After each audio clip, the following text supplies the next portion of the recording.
ప్రభువా నీకు వందనాలు, స్తోత్రాలు. మాతో మాట్లాడమని, తాకుమని యేసు నామములు అడిగి వేడుకుంటున్నాము తండ్రి, ఆమేన్. హల్లెలూయా. ఎంతమంది దేవుడు చెప్పిన మాటను వినాలని చెప్పి ఆశపడుతున్నారు? హల్లెలూయా. నీ ఎడల దేవుడు తలపెట్టిన కార్యాలు ఏదైతే ఉందో అది ఆగదు, అది ఆపటం ఎవరు తరం కాదు. ఈ మాట నాకు అన్నవాళ్ళు, నీ ఎడల దేవుడు కలిగిన ఉద్దేశాలన్నీ క్షేమకరమే, ఉన్నతమైన ఉద్దేశాలే, పవిత్రమైన ఉద్దేశాలే. హల్లెలూయా. నీ ఎడల దేవునికి కలిగిన ఉద్దేశాలు ఏదైతే ఉందో, తలంపులు ఏదైతే ఉందో అది ఆగదు, ఆపటం ఎవరి తరం కాదని పరిశుద్ధాత్మ దేవుడు చెబుతున్నాడు. నీ అవిశ్వాసమే ఒక గోడగా ఉన్నా, నువ్వే అభ్యంతరంగా ఉన్నా, నిన్ను దేవుడు దర్శించి తన ఉద్దేశాన్ని నెరవేరుస్తాడే తప్ప, హల్లెలూయా, తన నీ ఎడల కలిగిన ఉద్దేశాన్ని ఆపటం ఎవరి తరం కాదు, ఎవరి తరం కాదు. దేవుని కార్యం నీ జీవితంలో మొదలు కాబోతున్నాయి. నమ్ముతున్న వాళ్ళందరూ గట్టిగా చప్పట్లు కొట్టి దేవుడు పరిచయం. Move forward. పరిశుద్ధాత్మ దేవుడు చెప్తున్నాడు, మూవ్ ఫార్వర్డ్. ముందుకు వెళ్ళు, ముందుకు వెళ్ళు. ఆగవద్దు, ఆగవద్దు, ఆగిపోవద్దు. 600 అయినా 106 అయినా తంగిన దేవుని ఉద్దేశాలు నెరవేర్చబడతాయి. నీ ఎడల, నీ పిల్లల ఎడల, నీ కుటుంబం ఎడల, నీ సంఘం ఎడల దేవుని కలిగిన ఉద్దేశాలు నెరవేర్చబడతాయి. దేవుని ఉద్దేశాలు, దేవుని యొక్క తలంపులు, దేవుని యొక్క ఆలోచనలు అది గంభీరమైనవి. Thank you lord. అవి ఏదో ఆగదు, ఆగదు. ఆగినట్టు కనపడితే కానీ ఆగదు. సాతాను వచ్చి అడ్డుకుంటాడు కానీ ఆగదు. నీ శత్రులు ఆపుతారు కానీ ఆగదు. Thank you. నీకు ఎంతమంది కీడు తలపెట్టినా, నీకు అన్యాయం చేసినా, నేను బాధ పెట్టినా, దేవుని యొక్క ఉద్దేశం, దేవుని యొక్క ఆలోచనలు ఆగదు. మీ చేతిలో బైబిల్ ఉంటే అలా నిలబడుతూ ఈ వాక్యం చదవాలని, అందరూ గొంతెత్తి చదవాలని కోరుతున్నాను. యోబు గ్రంథం 42 మొదటి వచనం. అప్పుడు యోబు యెహోవాతో ఇలాగు ప్రత్యుత్తరం ఇచ్చాను, నీవు సమస్త క్రియలను చేయగలవనియు నీవు ఉద్దేశించినవి ఏదియు నిష్ఫలము కానేరదు. నాకు నేను అడిగిన ప్రశ్నకు జవాబు ఇచ్చేసి కూర్చోండి. దేవుడు ఉద్దేశించిన ఏది నిష్ఫలం కానేరదు. ఎందుకు? మన చదివిన వాక్యపట్నంలోనే ఆన్సర్ కూడా ఉన్నాయి. దేవుని నామానికి స్తోత్రం చెప్పండి. ఇప్పుడు కింద ఉన్న వాక్యాన్ని పైన పెట్టి, పైన ఉన్న వాక్యాన్ని కింద పెట్టి చదవండి. రెండు పార్ట్ ఉంది దాంట్లో. రెండో పార్ట్ మొదటి పెట్టండి, మొదటి పార్ట్ రెండో పెట్టండి. నీవు ఉద్దేశించినది, అందరూ చెప్పండి. నీవు ఉద్దేశించినవి ఏదియు నిష్ఫలము కానేరదనియు నేను ఇప్పుడు తెలుసుకుంటుని. ఎందుకంటే నీవు సమస్త క్రియలను చేయగలవు. యేసు సమస్త క్రియలు చేయగలుగుతారు కాబట్టి ఆయన ఉద్దేశించినవి కొన్ని నిష్ఫలం కానేరదు. హలో, కొన్ని నిష్ఫలం కానేరదని రాయబడి ఉంది మీ బైబిల్లో. చూడండి ఏమని ఉంది? ఏదియు నిష్ఫలం కానేరదు. నమ్ముట, నీ వల్ల అయితే నమ్ముతున్న వాడికి సమస్తం సాధ్యం.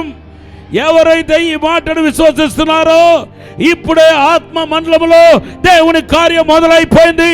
దేవుని అద్భుత కార్యం మొదలైపోయింది. నమ్ముతున్న వాళ్ళందరూ గట్టిగా చప్పట్లు కొట్టే. కొంతమంది కృంగిపోయి ఉన్నారు. కనీసం అది దేవుని చిత్తమే కదా, ఎందుకు ఆగిపోయి ఉంది? అది మంచిదే కాదా, ఎందుకు అది అక్కడే ఆగిపోయి ఉంది అని మనస్సులో బాధపడుతూ దిగులు పడుతూ ఉన్నారు. ఇర్మియా గ్రంథం 29:11 ప్రభు ఏమన్నాడు తెలుసా? నేను మిమ్మల్ని గూర్చి ఉద్దేశించిన సంగతులు నేను ఎరుగుదును. రాబోవు కాలమందు మీకు నిరీక్షణ కలుగునట్లుగా అవి సమాధానకరమైన ఉద్దేశములే గాని హానికరమైనవి కావు. మొదటిగా మీరు గ్రహించాల్సిన విషయం ఏంటంటే, నా ఎడల దేవుని కలిగిన తలంపులు ఏదైతే ఉందో అది సమాధానకరమైనదే కానీ అది కీడుకు సంబంధించింది కానే కాదు. నా ఎడల, మరలా చెప్తున్నా, నా ఎడల దేవుని కలిగిన ఉద్దేశాలు ఏదైతే ఉందో అది సమాధానకరమైనది తప్ప అది కీడు విషయం కాదు, కీడుకు సంబంధించింది కాదు. దేవునామానికి స్తోత్రం. So what all God has thoughts of you, what all God has plan for you, it's not for evil, it's not lead in to the evil, it's not lead in to the loss, it's not lead in to the suffering, it's lead into the joy, it's lead into the miracle, it's lead into the hope. నీ విశ్వాసాన్ని బలపరిచే కార్యాలు దేవుడు జరిగిస్తాడు. హల్లెలూయా, హల్లెలూయా. ఇప్పుడు ఈ సీజన్లో ఏది దేవుడు ఉద్దేశించాడో, ఏది ఆగదో, ఆయన ఉద్దేశించిన కార్యాలు ఏదైతే ఉందో అది ఏదో ఆగదో మీకు చెప్పాలని చెప్పి ఆశపడుతున్నాను. నంబర్ 1 విక్టరీ, విజయం. అందరు చెప్పండి హల్లెలూయా. ఎందుకు విజయం అనేది నీ ఎడల దేవుడు కలిగి ఉన్న ఉద్దేశం ఏంటంటే, ఏ ఉద్దేశం? అత్యంత విజయం. దేవుడు నామానికి స్తోత్రం. ఏ విజయం చెప్పండి? 1 కొరింథీ పత్రిక 15:57. అయినను మన ప్రభువైన యేసుక్రీస్తు మూలముగా మనకు జయము అనుగ్రహించుచున్న దేవునికి స్తోత్రము కలుగును గాక. దేవనామానికి స్తోత్రం చెప్పండి. అత్యధికమైన విజయం ఇచ్చిన దేవునికి మహిమ కలుగును గాక. గట్టిగా హల్లెలూయా చెప్పండి. విజయం, అందరు చెప్పండి. విజయం ఆగదు, నా విజయం ఆగదు చెప్పండి. హల్లెలూయా. రోమాపత్రిక 8:37. రోమాపత్రిక 8:37. అయినను మనలను ప్రేమించిన వాని ద్వారా మనము వీటన్నిటిలో అత్యధిక విజయం. అందరు చెప్పండి, అత్యధిక విజయం చెప్పండి. 1 కొరింథీ పత్రిక 15:57 విజయం. రోమాపత్రిక ఏమో దేవుని చేత ప్రేమించబడుతున్న వాళ్ళందరికీ అత్యధిక విజయం. నీ ఎడల దేవుని కలిగిన ఉద్దేశం ఏంటంటే, నీ భవిష్యత్తు ఎడల దేవుని కలిగిన ఉద్దేశం ఏంటంటే, నీ పిల్లవాళ్ళ ఎడల దేవుని కలిగిన ఉద్దేశం ఏంటంటే, నీ బిడ్డల ఎడల దేవుని కలిగిన ఉద్దేశం ఏంటంటే, నీ సేవ ఎడల దేవుని కలిగిన ఉద్దేశం ఏంటంటే, నీవు అడుగు వేసే ప్రతి అడుగు విజయపు పాటగా ఉండబోతుంది, విజయముగా ఉండబోతుంది. అపజయాన్ని ఇంకా చూడవు, ఓటమిని నువ్వు చూడవు. ఓటమి ఇంక మీదట నీ దగ్గరికి నీ దరికి రాదు. విజయం, అత్యధికమైన విజయం. కొట్టాలి గట్టిగా చెప్పట్లే.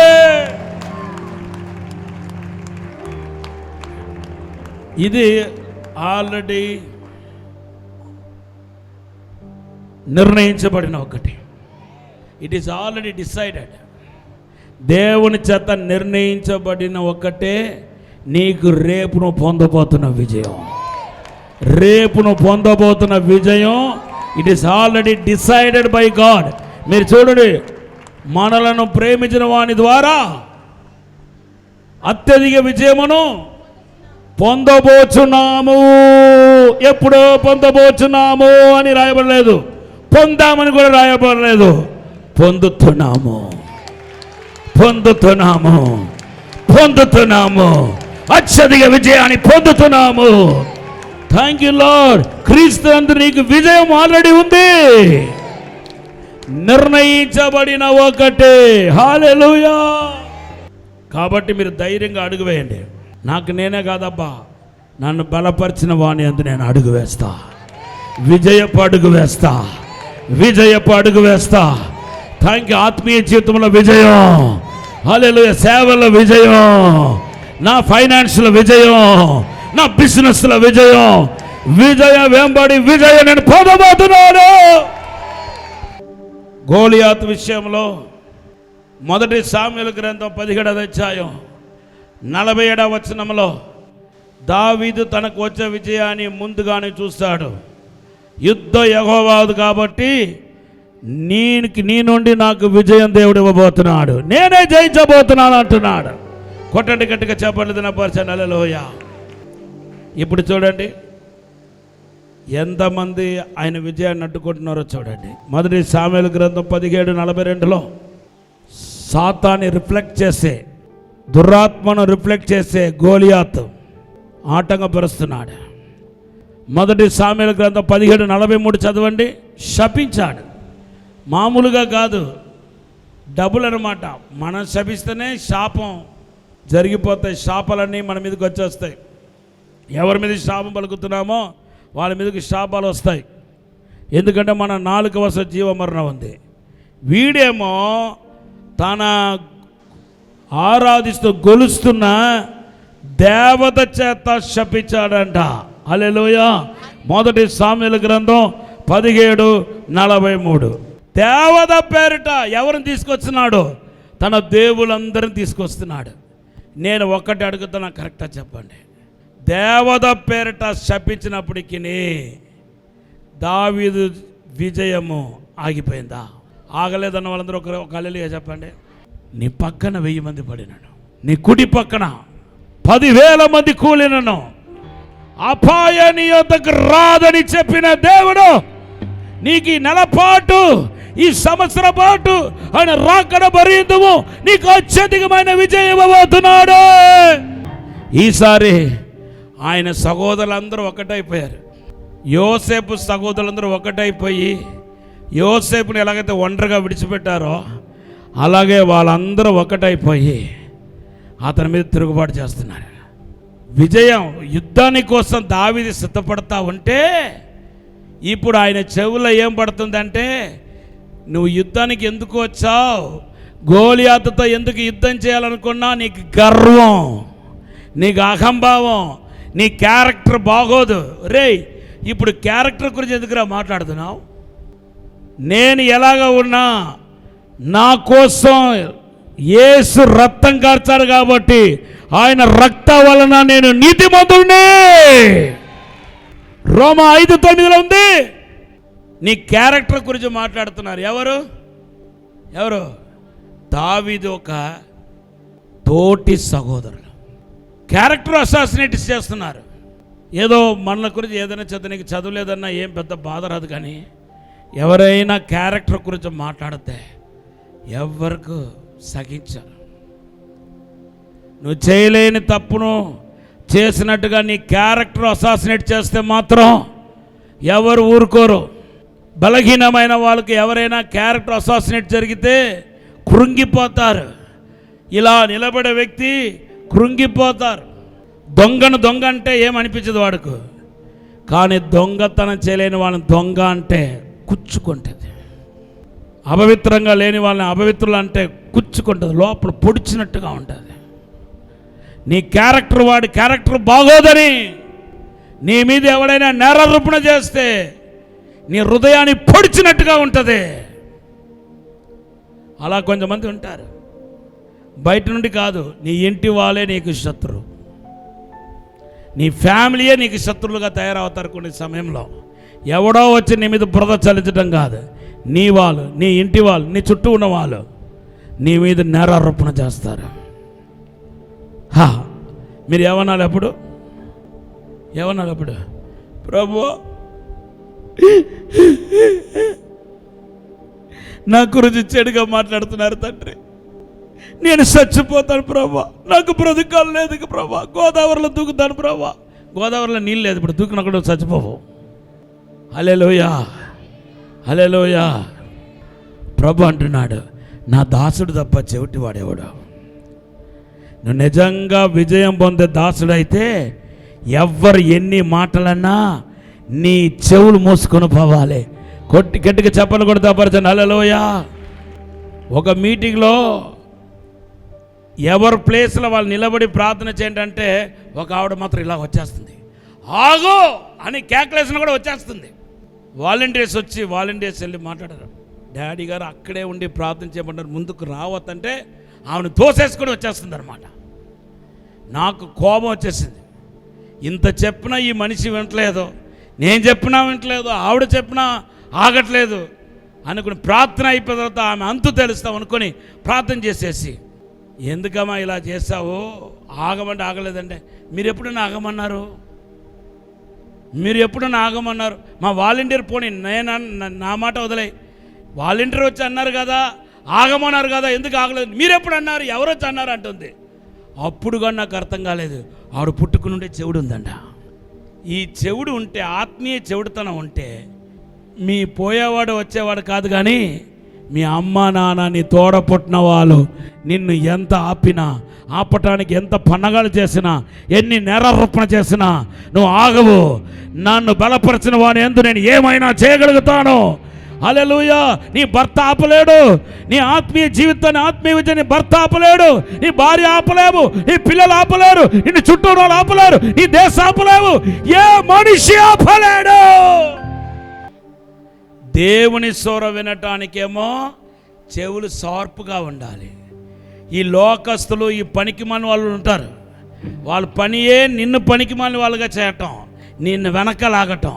వాళ్ళ మాట ఏది లోపలికి వినకూడదు. నేను ఎన్ని తిట్టినా ప్రైజ్ లార్డ్, నువ్వు నాశనం అయిపోవాలి, పతనం అయిపోవాలి, కుటుంబం ఉండకూడదంటే మీరు బాగున్నారా అని అడగాలి. ఆ స్థాయికి రాగలిగిన వాడు ఎవడంటే చెవిటివాడు మాత్రమే. హల్లెలూయా. ఆత్మీయ చెవిటితనం యేసు నామములో మీ అందరికీ కలుగును గాక. ఆత్మీయ చెవిటితనం, ఆత్మీయ చెవిటితనం మీ అందరికీ కలుగును గాక. ఆత్మీయ గుడితనం. హల్లెలూయా. అన్నీ చూడకూడదు, అన్నీ కళ్ళు మూసుకొని పోవాలి, అన్నీ మాట్లాడకూడదు, నోరు మూసుకొని పోవాలా. హల్లెలూయా. దేవుని స్తుతించడానికి మాత్రం నోరు ఇలా తెరవబడాలి, మరలా ఇలా మూసుకొని పోవాలా. దేవుని స్వరం వినటానికి మాత్రం ఇలా ఓపెన్ అవ్వాలా, వెంటనే ఇది మూసుకొని పోవాలా. ఆటోమేటిక్ డోర్ యేసు నామములో ఫిక్స్ అయిపోను గాక. హల్లెలూయా. వీళ్ళందరూ చాలదని ఒక భ్రష్టుడు అభిషేకం పొందుకొని అభిషేకాన్ని పోగొట్టుకొని దురాత్మల చేత విడవిడలు ఆడుతున్న ఒక భ్రష్టుడు తగిలాడు దావీదుకు. పోనీ వాడు విజయాన్ని ఆపాడా? ఈ భ్రష్టుడు ఏమంటున్నాడు తెలుసా? అభిషేకాన్ని కోల్పోయిన భ్రష్టుడు దేవుని ఆత్మను పోగొట్టుకొని దెయ్యపు ఆత్మ చేత పీడించబడుతూ బయటికేమో భక్తుడిలాగా కనపడుతున్న ఈ సౌలు ఏమంటున్నాడు తెలుసా? నువ్వు చాలా చిన్నవాడివి, బాల్యం నుండి నువ్వు యుద్ధం ఏంటో నీకు తెలియదు, వాడు బాల్యం నుండి యుద్ధం చేస్తున్నాడు, వాడితో కలిసి నువ్వు యుద్ధం చేయలేవు, కాబట్టి వాడి దగ్గరికి నువ్వు వెళ్ళబాకు, నువ్వు మసి అయిపోతావు, నువ్వు చచ్చిపోతావు. హల్లెలూయా. నువ్వు ఎవరివి నాకు చెప్పటానికి? నా విజయం పరలోకంలో నిర్ణయించబడిన ఒకటి. నా విజయం already it is decided by God. My victory already decided by God. దేవుడి చేత నా విజయం నిర్ణయించబడింది. నా విజయం నిర్ణయించబడింది. 1 2 3 4 5 6 7 8 9 10 11 12. నీ విజయం ఆల్రెడీ నిర్ణయించబడిన ఒకటి. నేను ఆపట ఎవరి తరం కాదు. హల్లెలూయా, హల్లెలూయా. చేతులు బంధిస్తే కాలు దేవుని స్తుతిస్తాయి, చేతులు బంధిస్తే కాళ్ళు దేవుని స్తుతిస్తాయి, కాళ్ళు బంధిస్తే చేతులు దేవుని స్తుతిస్తాయి, రెండు బంధిస్తే నోరు దేవుని ఆరాధిస్తాయి. నేను ఆపట ఎవరి తరం కాదు, నేను ఆపట ఎవరి తరం కాదు, ఎవరి తరం కాదు. దూసుకొని వెళ్తావు. ఎన్ని సమస్యలు, ఎన్ని పోరాటాలు, ఎన్ని కష్టాలు వచ్చినా దూసుకొని వెళ్ళబోతున్నావు. Number 2, nobody can break the relationship between you and God. It is highly impossible. దేవుడికి నీకు ఉన్న సంబంధాన్ని ఎవడు ఆపలేడు. ఆపట ఎవరి తరం కాదు, అది ఆల్రెడీ నిర్ణయించబడిన ఒకటి. నీకు దేవునికి 99 ఉంటాయి, నీకు దేవుడికి 99 ఉంటాయి. నువ్వు దేవుని కుటుంబంలో ఉన్నావు. అపోస్తులు, ప్రవక్తలు, యాజకులు వీళ్ళ కుటుంబంలో నువ్వు ఉన్నావు. యేసయ్య కుటుంబంలో ఉన్నావు. హల్లెలూయా. నీకు దేవుడికి ఉన్న relationship it is unbreakable because it is already decided by God to be with you, to be with you. నీకు దేవుడికి ఉన్న సంబంధాలు తెగదు. తెగటం ఎవరి తరం కాదు. ఇది విజయపు థ్యాంక్ యూ లార్డ్ పథకాన్ని ఎగురవేసే సమయం.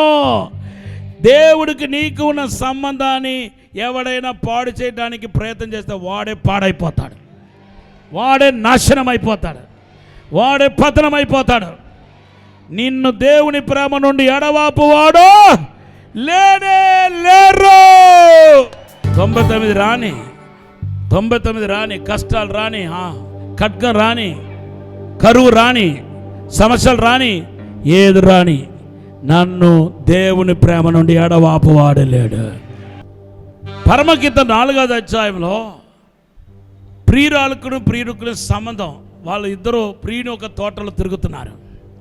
16వ వచనం చదివితే ఈమె ఒక నిద్రపోతూ, ఈ ప్రియురాలు ఎవరైతే ఉందో, దేవునికి ప్రియురాలు ఎవరైతే ఉందో ఆవిడ నిద్రపోతూ.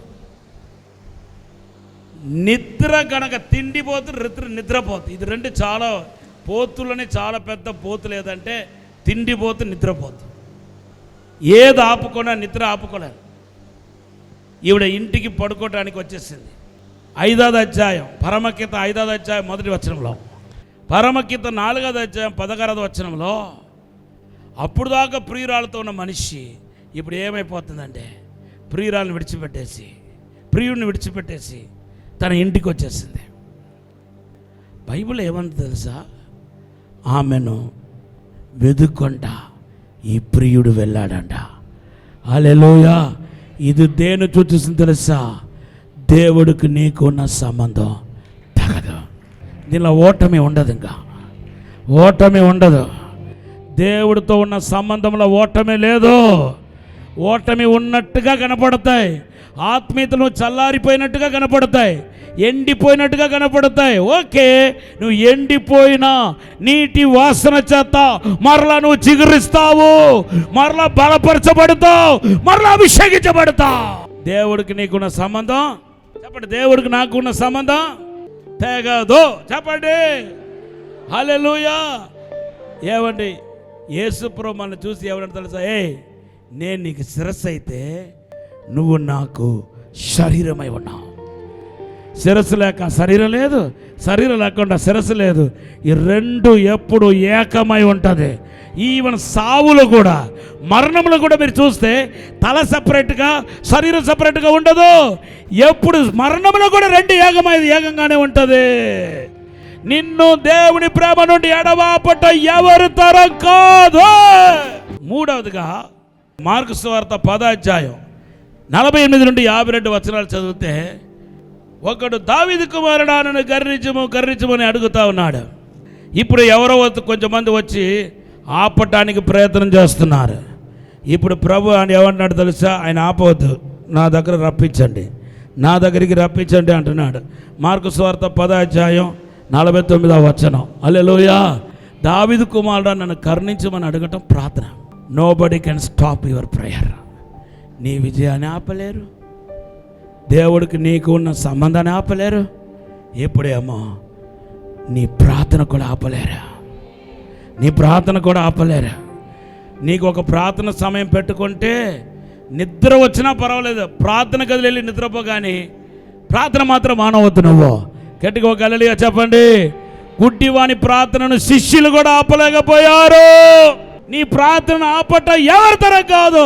వేరే ఒక తల్లి గర్భంలో పుట్టాడనేది వేద పండితుల యొక్క వ్యాఖ్యానం.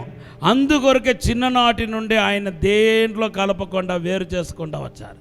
కానీ నిషేధించబడిన రాయి తలకు మూలరాయి అయింది కాబట్టి, దేవుడి వలన తలకు మూలరాయి అయింది కాబట్టి అందరినీ వదిలేసి ఎవరిని అభిషేకిస్తాను అంటున్నాడంటే దావీదుని అభిషేకిస్తున్నాడు. ఆ అభిషేకం ఆయన మీదకి రాకూడదు, నూనె ఆయన మీదకి పోయకూడదని వాళ్ళ నాన్న చేసిన కుట్ర ఇంతంత కాదు. ఎన్ని కుట్రలు వాళ్ళ నాన్న వాళ్ళ ఫ్యామిలీ చేసిన లాస్ట్కి ఎవరు అభిషేకించబడ్డారో తెలుసా? దావీదే అభిషేకించబడ్డాడు. అభిషేకాన్ని ఆపట ఎవరి తరం కాదు. గట్టిగా చెప్పలు కూడా దేవపరచండి. హల్లెలూయా, హల్లెలూయా. గట్టిగా ఒక హల్లెలూయా చెప్పండి. ఫైనల్గా నీ ఆశీర్వాదాన్ని ఆపట ఎవరి తరం కాదు. ఆశీర్వదించబడటం అనేది ఆల్రెడీ డిసైడ్ అయిన ఒకటి. ఎఫెసీ పత్రిక 1:3 చదివితే క్రీస్తునందు మనం ఆశీర్వదించబడ్డామంట. ఇంకా కూడా ఆపేది? ఆల్రెడీ ఇచ్చేసాడు ఆశీర్వాదం. నా చేతిలో చెక్ ఉంది. చిన్నపిల్లలను ఆశీర్వదించబడకూడదని శిష్యులు ఆపితే దేవుడు వాళ్ళందరినీ తొలగించి చంటి బిడ్డలు తన యొద్దకు రప్పించి ఆశీర్వదించినట్టుగా మార్కు సువార్త 10:16 మనం చూస్తున్నాం. హల్లెలూయా. ఆశీర్వాదం ఆపట ఎవరి తరం కాదు. ఇంకా కొద్ది దినాల్లో మీరు అందరూ ఆశీర్వదించబడబోతున్నారు. ఆత్మీయంగా భౌతికంగా ఆశీర్వదించబడబోతున్నారు. ఏదైతే పోగొట్టుకున్నారో అవన్నీ తిరిగి పొందుకోబోతున్నారు. దేవుడు మిమ్మల్ని దీవించబోతున్నాడు. హల్లెలూయా.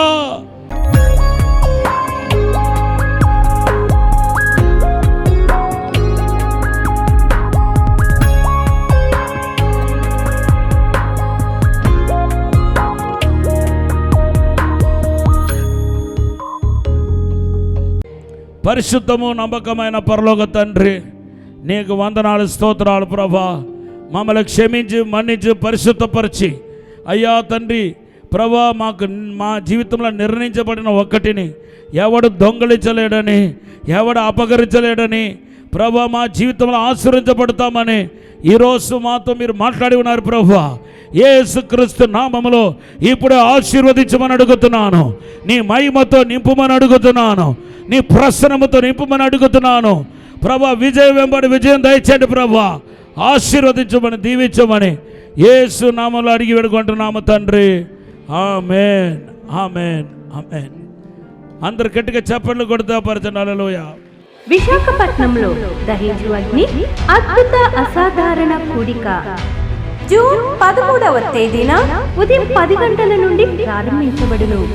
ఈ కూడికలో సిస్టర్ క్యాథరిన్ గారు బలమైన ఆరాధనలో నడిపించెదరు. ముఖ్య ప్రసంగికులు డాక్టర్ థామస్ గారు, దహించు అగ్ని మినిస్ట్రీస్ రాజమహేంద్రవరం. దైవజనులు వాక్య పరిచర్య చేసి ప్రతి ఒక్కరి కొరకు వ్యక్తిగతంగా ప్రార్థించెదరు. స్థలం KVR AC function hall, Srikanya theatre ఎదురుగా, రైల్వే న్యూ కాలనీ, విశాఖపట్నం. మరిన్ని వివరాలకు 903-222-7676 మరియు 903-222-8686. రాజమహేంద్రవరంలో దహించు అగ్ని అభిషేక ఆదివారపు ఆరాధన ఇప్పుడు ప్రతి ఆదివారం ఉదయం 9:30 నుండి ప్రారంభించబడును. తప్పక పాలు పొందండి, దైవిక ఆశీర్వాదం పొందండి. స్థలం దహించు అగ్ని ఆడిటోరియం, నటరాజ్ థియేటర్, రాజమహేంద్రవరం. మీ ప్రార్థన అవసరతలకు 9494940072 మరియు 73. ఈ టీవీ కార్యక్రమాన్ని చూసి ఆశీర్వదించబడినట్లయితే దహించు అగ్ని టీవీ పరిచర్యకు మరియు బ్లెస్సింగ్ ల్యాండ్ కు సహకరించండి. Dahinchu Agni trust current account number 357222444370, State Bank of India main branch, Rajamahendravaram. My address doctor Thomas, Dahinchu Agni ministries, తుమ్మలోవా, Rajamahendravaram.